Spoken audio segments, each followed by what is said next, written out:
The Fox and the Hound. To many, this animated feature is considered a fan favorite amongst the non-big name classics. But to Disney, this movie was noted to be one of the most important transitions in the studio's history. By the late 1970s, the master animators, known as the Nine Old Men, were actually living up to their names that Walt gave them. Some have already moved on from working in animation, while others were getting ready for retirement.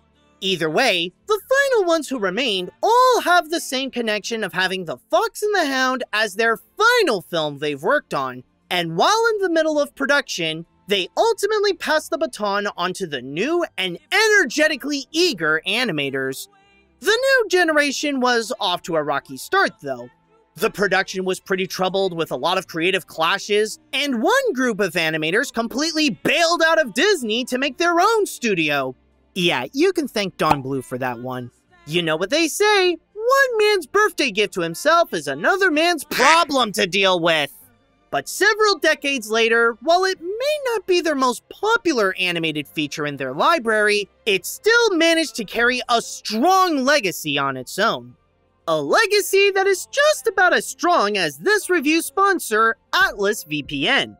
In this tech age, a VPN has become an essential tool to protect your devices. Otherwise, you'd always be dealing with people like Slade, whom if this movie were set in today's age, all that fur would be your personal info. And you wouldn't want Slade to steal all your data, would you? Get back in there before I break your other leg. Well, that's where Atlas VPN comes in. With its major discount of a 3-year subscription for only $1.99 a month with a 30-day money-back guarantee, check out the link in the description by the way, it can protect your devices from all forms of malware, keeping your Google searches a secret, and give you access to content on YouTube and other streaming platforms that are normally not available in your country. Unlike Slade, whom despite stealing other people's data, doesn't know how to protect his own devices, and somehow blames it all on women whenever something goes wrong with his computer. You calling me a liar, you muddle-headed female? But the best part is that all this protection and anonymity is easily affordable. For a limited time, like I said before, if you go to the link in the description, you can have a 3-year subscription for just $1.99 a month and a 30-day money-back guarantee. In a world full of Slades, be that giant scary bear and ward them all off with Atlas VPN. But now that it's time to settle our differences and listen to this tale, will this movie be as powerful as Todd and Copper's friendship? Or just like the bond of actual dogs and foxes, this film was just never meant to be? Let's find out. The story. I think it's safe to say that this is not one of Disney's more complex stories that they've told.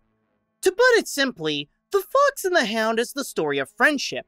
But not only that, it's a tale about how friendship can overcome prejudice.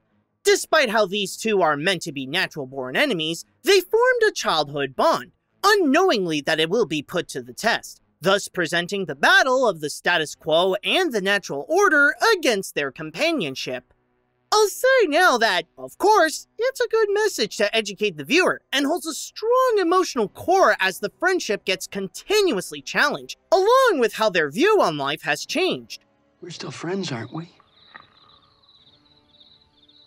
Todd, those days are over. I'm a hunting dog now. Already, the film knows what to do for the heart of the narrative, and if done well, it could really get viewers thoughtfully and emotionally invested to see that love and making friends with others are more important than what prejudice is established onto who they are. Does that mean that the movie managed to get that right? Well, that honestly depends. I'm not gonna say no, but I won't say that it's well executed either. My biggest criticism with the movie is how the first half of the picture is so slow. I understand that it needs to establish the characters and the friendship itself so that we know what we're getting into, but that could have honestly been done in half the time that it did. Other than the essentials, there's nothing of value to the movie that it delivers. Nothing to develop the characters, nothing significant for the narrative, nothing that really grabs the audience's attention other than being cute. I'd even argue that the first half depended more on its cuteness than telling the story. Why, it's you.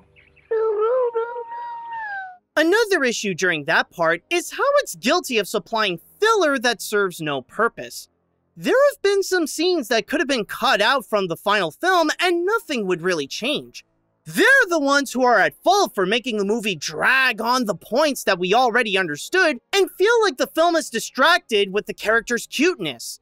I'd even say that they are more problematic to the picture, since the scenes with less value contradict with the movie's tone. You see, The Fox and the Hound is meant to be one of Disney's more dramatic pictures, something to take a little more seriously than the comical or whimsical nature of their previous features. In fact, the movie actually starts quite ominously to set that mood.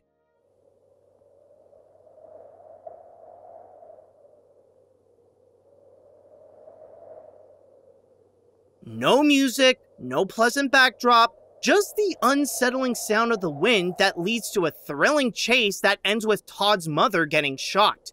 In general, I'd say this is one of Disney's darker movies. However, it still wants to be a family picture. So to lighten up the mood for younger viewers, not only do they provide the times when young Todd and Copper are trying to be adorable, but there's also a pointless comedic side plot with Dinky and Boomer where they try to eat a caterpillar. And yet, that is the source of the problem. The movie cannot tell the story and lighten the mood at the same time.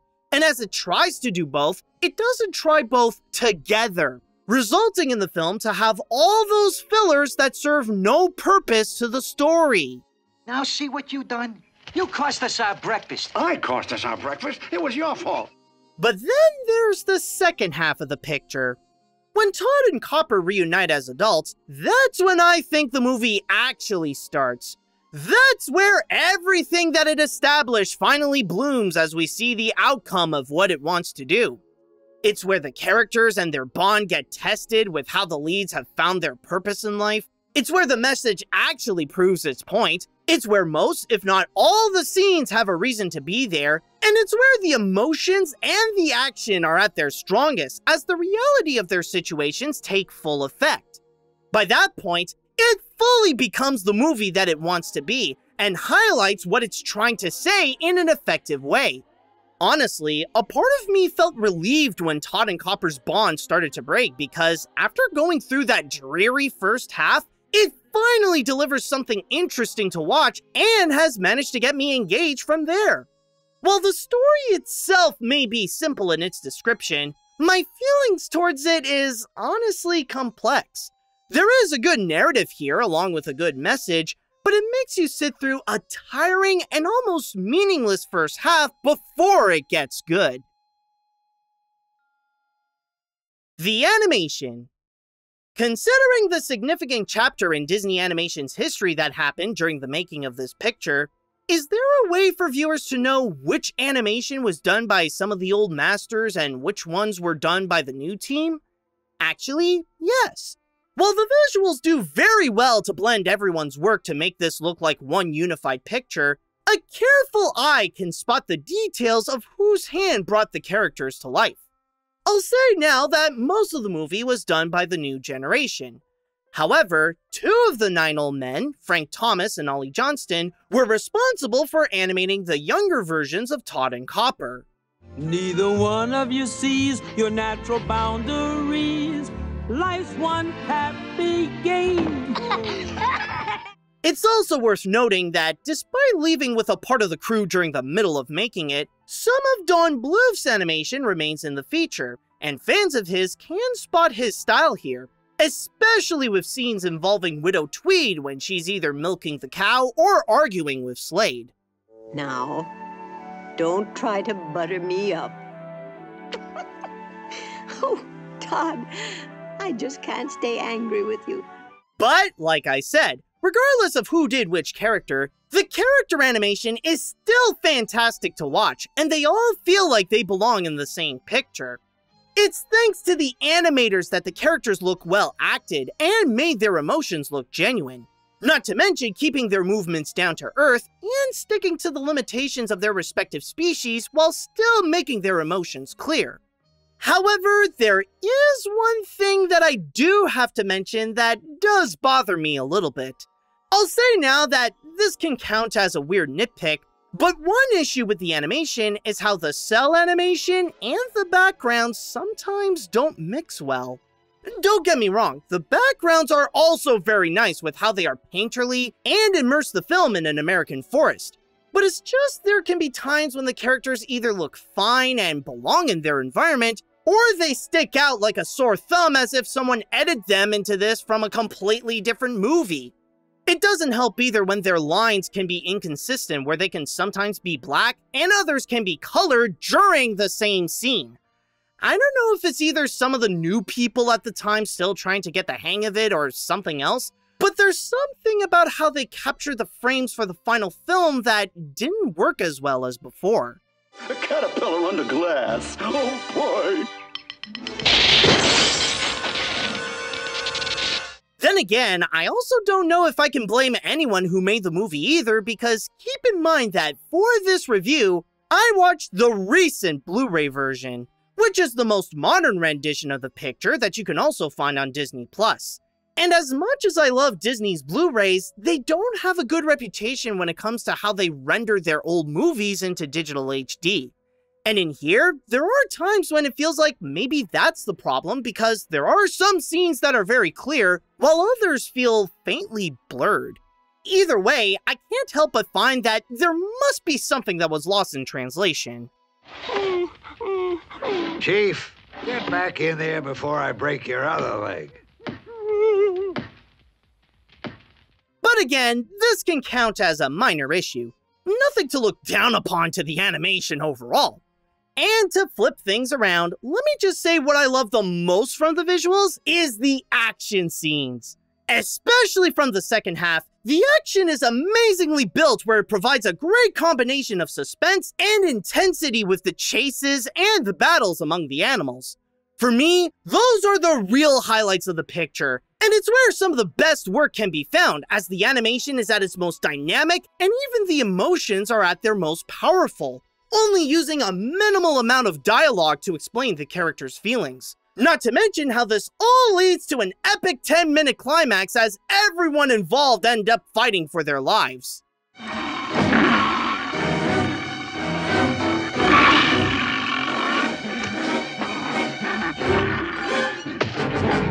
Would I say that this is some of Disney's greatest animation? Not really. But the animation here is a symbol of the changing of the guards at Disney, where the 9 old men pass their pencils onto the next generation of legendary animators, and based on what they've done here, they've left them in good hands. The characters. Everyone who's seen the film remembers the friendship of the Fox and the Hound. But what about the Fox and the Hound themselves? Is there much to remember about the characters? At least for me, again, not really. Keep in mind, they're not bad characters at all, and some have great ideas about their roles to back them up. It's just that there's not a lot about them that's very memorable or that makes them stand out as Disney characters. Then again, I will say that some of the voices are very solid, like Pearl Bailey as Big Mama, Jeanette Nolan as Tweed, and Jack Albertson as Slade, while others can sound a little corny in their performances. There are good traits about them for sure, but with how some can be a little flat, they have an average of being around good to decent. Starting with the Fox, Todd is a more naive and carefree creature who is blissfully unaware of his role in a hunter's world, making it easy for him to go and befriend a dog. But as he was domesticated, he does have a hard time fitting into his fox role. But he never lets go of his side that believes that there is good in everyone, including Copper. Oh no, not my friend Copper. He won't ever change. I hope you're right, Todd. Speaking of the Hound, Copper is destined to be Slade's next great hunting dog thanks to his keen sense of smell. As a pup, he was as carefree as Todd and willing to be buddies with him, but when he grows up, He's more self-aware of his purpose and knows that his bond with the fox is more problematic than anything, especially when he cares about Slade and Chief as much as he does towards Todd. I don't want to see you get killed. Drag him down, boy! I'll let you go this one time. As we watch them grow up, surrounding them include Widow Tweed, the lonely farmer who raises Todd as if he's her son. She's more of a kind mother who doesn't hide that she loves Todd dearly and is not afraid to protect him from people like Slade. You calling me a liar, you muddle-headed female? I saw it happen! Amos Slade, that temper of yours is going to get you into a lot of trouble someday. Temper! Also, there's Big Mama, the wise watcher of the forest who makes sure that all the wild animals are okay, as she is accompanied by the eccentric comedic duo Dinky and Boomer, whom the latter is voiced by Paul Winchell. I mention this because it's next to impossible to listen to him and not think that he's a winged tigger. But Big Mama... It's just getting interesting. To be fair though, other characters here are similar, like a porcupine piglet. I've been watching you, sir. You can stay with me if you want to. And the movie even has its own Pooh Bear. And by Pooh Bear, I mean poo your pants at the sight of him, Bear. But then on the other side of Tweed's house, there's Amos Slade, the hot-tempered hunter who's got no patience for Todd, and Chief, the disgruntled old hunting dog who becomes Copper's mentor. By the way, for the latter, there's something I want to mention that is minor spoilers. One thing that the animators were the most upset about with this picture is that they didn't kill Chief off so that the movie can be more kid-friendly. Instead of dying from getting hit by the train, he just gets an injured leg from it and that's it. In my opinion, I understand why they were mad because his death would have honestly made more sense for Copper to view Todd as the enemy and to give him the motivation to avenge his old teacher. But as is, the scene feels a little weird with how Disney is obviously holding back from being too dark for children and makes it feel like one of those censors for television. Todd, if it's the last thing I do, I'll get you for this. Yippee-ki-yay, Mr. Falcon. Again, I consider these characters to be fine. Maybe there's not much to their personalities, and honestly, they can fall into the forgettable category, but there's not a lot to complain about them either, and they at least serve their purpose to the story. Not the best, but they do show what friendship is about.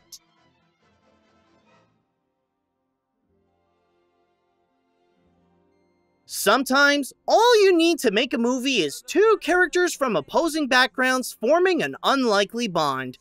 It's not enough to make a great Disney movie, but it gets the job done. The Fox and the Hound is a simple yet touching animated feature that presents the power of friendship and how it can break preconceived boundaries. It does carry some flaws like a slow first half stuffed with unnecessary filler, and its need to be more kid-friendly caused more problems than solutions, but it still managed to do well on its own with some nice animation, some powerful action scenes, a heartfelt message, and a strong second half. I personally wouldn't call this a must-watch, but this is more for the sake of gathering the experience for those who want to watch every animated movie produced by Disney. But I will say that I can see some animal lovers that will have a soft spot for this movie. And you can have a soft spot for my videos and reviews like this when you subscribe to my channel. I'm sure you'll find something that you'll love.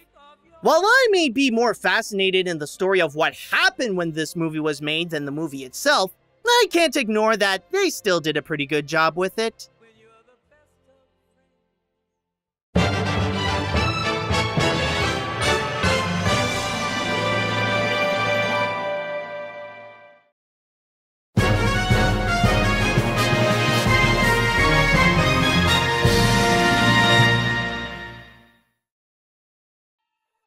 Hey guys, this is Animad, and what an interesting movie that we have over here. And I'm not gonna lie, I did not expect that I would say so much about The Fox and the Hound, especially to go and weigh in on all the positives and all the negatives.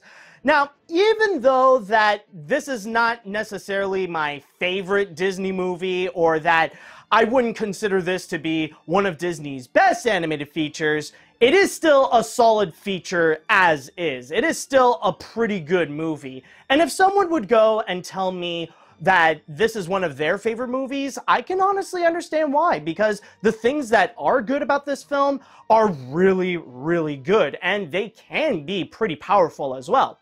So, again, maybe not my favorite, but still solid as is. Alright, so with that said, it is now time that we shall go and we shall move on to a Patreon request. And this time around, we got a request coming from Gabriel Marquez. So, I would like to start things off by saying that if you would like to be like Gabriel, and you would like to go and support my work and get some amazing reward at the same time, including but not limited to watching my videos before anyone else, then all you have to do is go to patreon.com/animat. But at the same time, if you would like to go and suggest an animated film you would like me to review and that I would put onto the animation hat, then all you have to do is write me an email at animatsreviews@gmail.com. So with that said, what is it that Gabriel has requested me for the next review? Well, it turns out we're still gonna go and stay in that Disney lane, but we're gonna go and move on a little bit to the side onto Pixar, where we will be traveling to the open road into, well, maybe not one of their best franchises, but definitely one of their most popular ones. And we'll always be friends forever, won't we? Yeah, forever.